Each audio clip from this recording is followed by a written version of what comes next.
জেলে নৌকায় রান্না হয়েছে কই মাছ আর হলো লাউ। খুবই মজার খাবার, এখন খাবো ভাইদের সাথে। সাধারণত এই নৌকায় রান্না অনেক মজার হয়, ওনারা একদম বাটা মশলা দিয়ে রান্না করে থাকেন।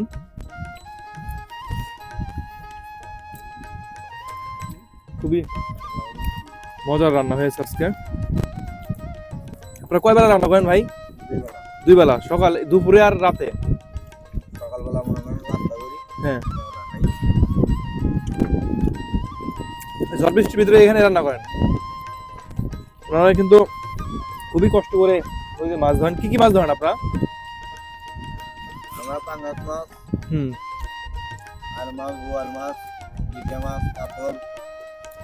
এই যে নদীতে নিজেরা রান্না করে খান, এটা কেমন লাগে? বাড়িতে তো আপনার বউ মা এরা রান্না করে দেয়। এরা তো রান্না করে, আমরা নৌকা আমরা এনে রান্না করি, আমার যুবকেরা এই জায়গায়। এভাবে কিন্তু ওনারা খুব কষ্ট করে এই নৌকায় জীবনযাপন করে থাকে, পরিবারের জন্য মাছ ধরে জীবিকা নির্বাহ করে থাকে।